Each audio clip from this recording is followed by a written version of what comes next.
Hello everyone, it's Tilly from Tilly Journals and welcome back to my channel and to another Plan With Me video. I am filming the week of the 12th to the 18th of February, aka Valentine's week, in my A5 wide inserts using an SPC edit and my inserts from my shop. I am using Cosy Valentine by Plannerface. I do PR for Plannerface, so you can use Tilly for 10% off and to get one of the spring freebies.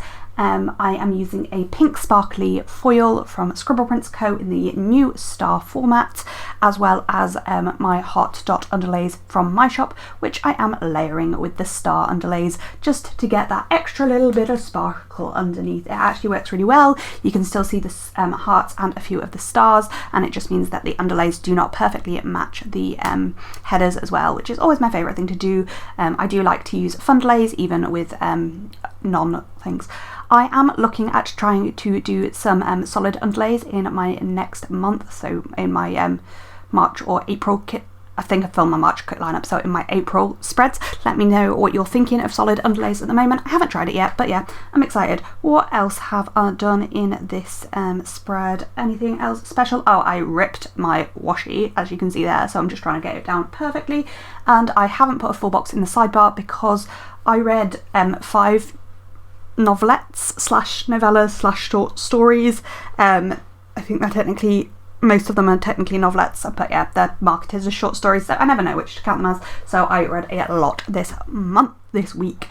So yeah, we have 8 finished books in the sidebar, which is just ridiculousness. And this is me just trying to work out what on earth to put in the sidebar for all of them. But without any further ado, I am going to go on to which one of those I have read and go over them. Obviously, the novelettes won't take very long, but there are some longer books I want to talk a bit more about. So let's get straight into it. So the first book I finished this week was an audiobook, and that was Dream a Little Dream by Giovanna Fletcher. So this is about Sarah, who works in a TV studio but wants to move up the ranks. She's always wanted to. She's still very close with her university friends, including her ex-boyfriend, who suddenly broke up with her when he started working and met Lexi, who she coins Perfect Lexi. Sarah is still upset and cross that her ex left her 2 years later, but then she starts having romantic dreams about a friend from university that they have lost touch with. When Brett, turns up in her real life, will real Brett live up to Dream Brett? I gave this 3 stars. It was fine, and that's how I feel about this.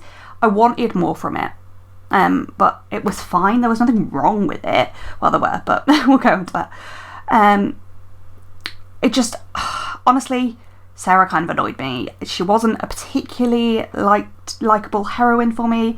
She just kept going on about how Dan left her and like how it was horrible that her friends all expected her to be normal around him, but she had put up that facade for long enough that it was kind of her fault. She also was really unfair to Lexi, the other girl. I just thought she was really self-centered. But the book also went on about what a good friend she was, and honestly she did not really give me that vibe quite a lot.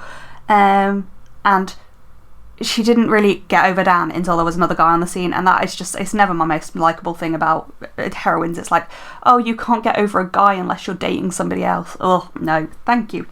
There's nothing wrong with Brett as a love interest, but yeah, there were improbable things, like she rejected him multiple times, and he still asked her out again and again. To be honest, didn't really care about Sarah and Brett, but I found some of the side characters' stories and relationships much more heartfelt, and that kind of saved the book for me, really. I did listen to this via audiobook, and one of the narrator's voice really annoyed me during like the dream sequences. And I know that the dream was like, dreams were the like central plot of this, but like, whilst Fletcher did a great job of describing what dreams are like, I just like the bizarre but mundanity of dreams. I didn't care about them. I just like zoned out every time it was the narrator's voice, plus I just didn't care about the dreams anymore. They didn't really add anything to the story. Basically, I didn't really like the protagonists, so it was a bit of a meh book for me. Moving on, next up we have The Teacher by Frida McFadden. Frida McFadden is basically my favourite popcorn thriller author. Like, she's just fantastic at her popcorn thrillers. She's got a lot of books out and she's written a lot of them. So obviously there are some similar sequences in her books because literally there's hundreds of them. Not hundreds, but I shouldn't have used the words literally. I can't believe I just used literally when I meant figuratively. Anyway, this is The Teacher, and this is not one to read if you have a problem with relationships with people in power. So Eve I gave this 4 stars. So Eve is a teacher whose husband looks perfect from the outside, but not all is as it seems. She's dismayed to find Addie in her class as well as her husband's class, as Addie was the centre of a scandal with a teacher, Eve's mentor, who was forced to resign after the scandal with Addie. Basically, you're following both of them as they progress through this school year with more twists and turns than you'd expect. I flew through this in less than 24 hours. Often I get really sucked into McFadden's books and I just fly through them, and this was none the difference. If you do not like inappropriate student-teacher relationships, do not pick this book up. There's a lot of it. Like a lot of it. Other than that, it kind of delivers everything I've come to expect from McFadden's books. Like, there's some expected plot twists, some plot twists you can kind of see coming, and she keeps them coming until the very last page. Like, the epilogue, I was like, oh my gosh. I know why a lot of people probably didn't like that last little epilogue, but I was like, yes, this is what I love from you. I didn't like any of the characters. Similarly, I didn't like any bit of the characters in this, but that worked for this. Because there were enough shocks and stuff that worked for this book. Okay, we're on to some of the novelettes. We'll start quickly with my favourite one and run through that, and then we will probably speed up a little bit. So, The Exception to the Rule by Christina Lauren. This was my favourite of the novelettes. So these are all from a series called Improbable Meet-Cutes that Amazon released for Valentine's Day from famous romance authors. I gave this 5 stars, and normally I keep 5 stars for books I go back to again and again, but this just felt too cute and too perfect to not be 5 stars. Half of it's written through emails, and that's a really interesting way to get to know the characters. I feel like it made a great full-length novel, but it worked as a short story / novelette / I think this one's technically long enough to be a novella. There's no third act drama because it's a short story, and that's just perfect. I adored this, and without question might just be my favourite phrase. On to the second one of those, which was Worst Wingman Ever by Abby Jimenez, I want to say. I gave this 3.5 stars. So this is about Holly, who's a palliative care nurse. Sorry, I didn't give you the exception to the rule. The plot is basically typo in an email address leads to a several-year email Valentine's tradition between T and S, but will that ever turn into more?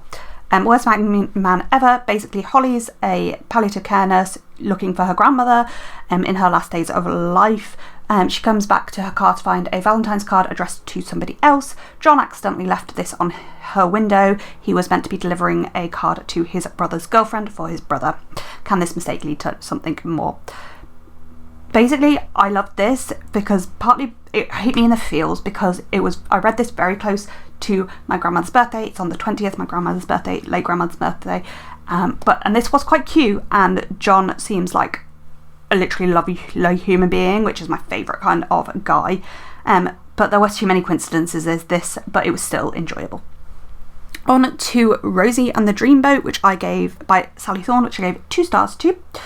Rose has taken Bree, her sister, to a new spa. She gets stuck in one of the pieces of equipment, and a firefighter keeps her distracted while she's stuck. This was my least favourite of these so far, clearly. It was just so improbable and cheesy, and I just couldn't. And it would have benefited from being a little bit longer. Like, the ending was very abrupt. It's only 40 pages, so it's probably worth reading because there's some amusing dialogue, but it wasn't great. It was fine, though. We're going to carry on with the Improbable Meet-Cutes and move on to Drop, Cover and Hold On by Jasmine Gilroy. This got 3 stars. So Daisy has a favourite bakery, but the owner seems to hate her. When a Valentine's earthquake forces them together, what will happen? This is meant to be Grumpy Sunshine, but the Grumpy doesn't seem to think he's grumpy, which is the worst part, kind of grumpy. He just has a resting angry face, like what? and there's just miscommunication after miscommunication, and I'm kind of bored of enemies to lovers where it's not really enemies to lovers and the girl's just misunderstood that the guy fancies her. I've just read too many of those, and I enjoyed some of the dialogue. It's a nice quick read, so the descriptions of the pastries kind of made this for me. So that's Drop, Cover and Hold. And the last one for this week, there is one more next week, is With Any Luck by Ashley Poston.